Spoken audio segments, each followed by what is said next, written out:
Hello friends, how are you? Fine. तो second chapter polynomial की बात करते हैं। पिछले वीडियो में आप लोगों ने फर्स्ट चैप्टर के बारे में देख लिया है, अब सेकंड चैप्टर की बात करते हैं। सेकंड चैप्टर में कुछ ऐसे टर्म्स हैं जिनके बारे में आप पहले यानी पिछले क्लास में पढ़ चुके हैं। उन टर्म्स को पहले डिस्कस कर लेते हैं। जैसे पहला टर्म कांस्टेंट। ये एक ऐसा वर्ड है जो आप नॉर्मल देखते हैं, कई जगह यूज होता है। तो कांस्टेंट होता क्या है? कांस्टेंट मतलब होता है कि fixed value, fixed numerical value, fixed numerical value यानी कि एक ऐसा साइन जो फिक्स्ड न्यूमेरिकल वैल्यू असाइन करता है वह कांस्टेंट कहलाता है। जैसे कि अगर हम कहें कि 3, तो किसी भी क्वेश्चन में इसका मतलब 3 ही होगा। 10, तो किसी भी क्वेश्चन में इसका मतलब 10 ही होगा। यानी क्वेश्चन चेंज करने पे ये वैल्यू बदल नहीं सकती है। तो जो वैल्यू नहीं बदल सकती है, ऐसे साइन, ये एक साइन है, एक चिन्ह, तो एक ऐसे साइन जिनकी वैल्यू फिक्स होती है, ऐसे वो न्यूमेरिकल वैल्यू के फॉर्म में फिक्स होती हैं, उन्हें हम कांस्टेंट कहते हैं। अब दूसरा टर्म वेरिएबल। वेरिएबल क्या होता है? ऐसे साइन जिनकी वैल्यू फिक्स नहीं होती है, यानी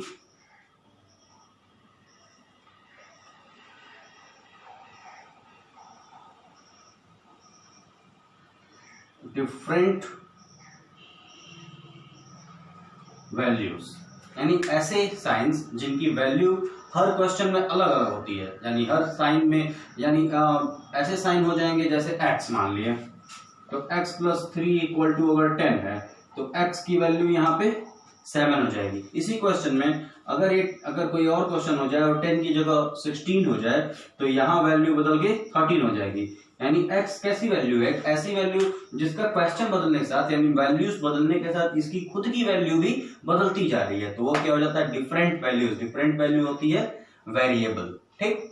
अब जैसे कि और अच्छे तरीके से समझे तो हमको पता है कि डायमीटर तो जानते हैं सर्कल का, तो डायमीटर ऑफ सर्कल होता क्या है?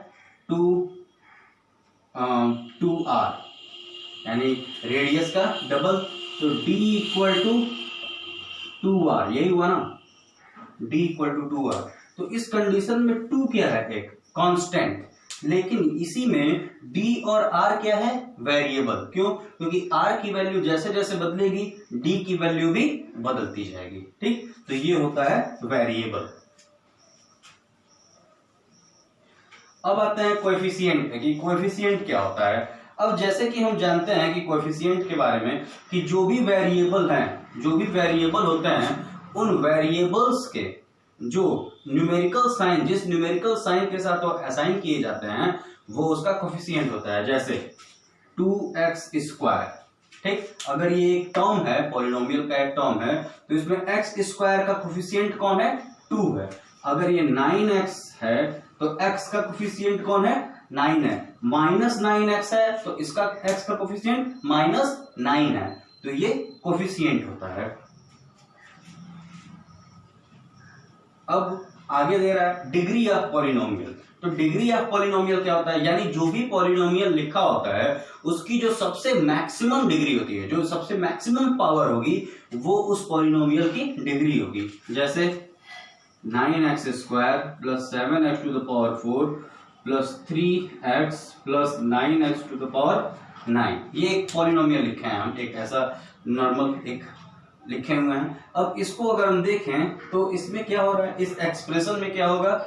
9x², यानी x वेरिएबल का कोएफिशिएंट, वेरिएबल का जो डिग्री है वो 2 है, इस वेरिएबल की डिग्री 4 है, इस वेरिएबल की डिग्री कुछ नहीं है तो 1 है, और इस वेरिएबल की डिग्री 9 है। तो सबसे मैक्सिमम कहाँ है? x⁹ तो इस पॉलिनोमियल की डिग्री क्या हो जाएगी? 9। ठीक, यानी हमको क्या पता चला कि वेरिएबल किसी भी एक्सप्रेशन में या इक्वेशन में वेरिएबल की जो सबसे बड़ी पावर होती है, जहां पे उसकी पावर सबसे ज्यादा हो, यानी जो डिग्री उसकी सबसे ज्यादा होगी, वही उस पूरे पॉलिनोमियल की डिग्री होगी। ठीक,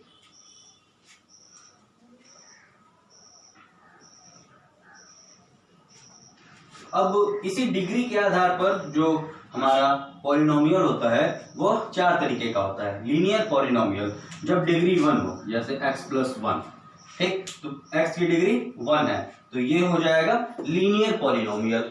अब सेकंड की बात करें तो सेकंड जैसे दे रहा है क्वाड्रेटिक पॉलिनोमियल। तो क्वाड्रेटिक में क्या होता है, जब पावर 2 हो जाए, यानी जब हमारे इसी वेरिएबल की पावर 2 हो जाए तो वो क्वाड्रेटिक पॉलिनोमियल हो जाएगा।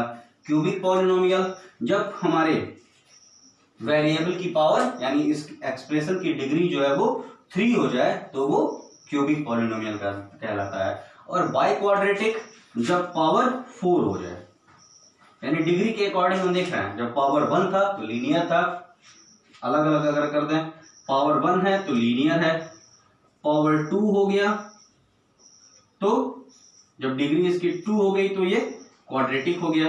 अगर यही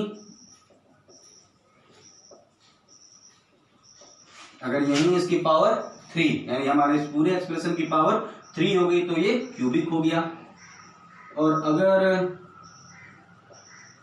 इसी हमारे एक एक्सप्रेशन की पावर 4 यानी इस पूरे एक्सप्रेशन की डिग्री 4 हो जाएगी तो ये क्वाड्रेटिक हो जाएगा। यानी ये टर्म्स किस पे डिपेंड करते हैं, हमारे डिग्रीज पे डिपेंड करते हैं। ये डिग्री के अकॉर्डिंग था कि डिग्री के अकॉर्डिंग हमारा जो पॉलिनोमियल था वो इन टर्म्स में होता है। अब टर्म्स की बात करते हैं कि टर्म्स क्या होता है। जैसे कि टर्म्स होता है, जैसे मान लीजिए 2x लिखा हुआ है तो ये एक सिंगल टर्म है, एक टर्म है सिर्फ। अगर यहीं पे बढ़ा दिया जाए कुछ भी बढ़ा दिया जाए तो ये 2 टर्म हो गए, यानी एक साइन एक्सप्रेशन को 2 टर्म में डिवाइड कर देता है। तो जब टर्म 1 था, जैसे कि सिर्फ 2x है, तो ये मोनोमियल यानी मोनोमियल में 1 टर्म होता है। और 2 टर्म हो गया तो बायनोमियल हो जाएगा, और 3 टर्म हो गया तो ट्राइनोमियल हो जाएगा। जीरो पॉलिनोमियल क्या होता है, जीरो पॉलिनोमियल उसको कहते हैं जब टर्म सिर्फ एक ही हो और उसका कोफिशिएंट जो है वो 0, यानी कि जो कोफिशिएंट करने के बजाय एक ही टर्म हो और वो भी 0 हो तो वो जीरो पॉलिनोमियल है।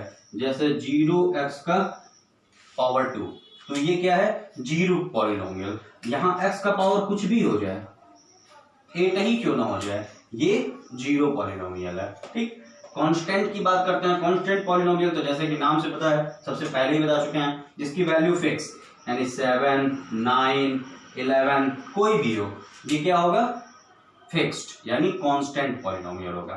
ठीक, इतना पूरा समझ में आ गया। ये वो टर्म्स थे जिन्हें आप अभी पिछले क्लासेस में पढ़ चुके हैं। इन सारे टर्म्स के बारे में आप जानते थे, सिर्फ एक ओवरव्यू टाइप का अभी फिलहाल दे दिया है कि आपके फिर ये पूरे दिमाग में आ जाए कि इन टर्म्स का क्या था, कैसे कैसे हम इनको यूज कर रहे थे। अब जैसे कि अगर फॉर्मूलाज की बात करें तो जैसे हम कुछ फॉर्मूलाज की बात करेंगे जो इस चैप्टर में यूज होंगे, इनके बारे में भी आप पहले से जानते हैं। जैसे कि पहला फॉर्मूला a प्लस बी का होल स्क्वायर, या बहुत पहले से जानते हैं, a square plus b square plus 2ab।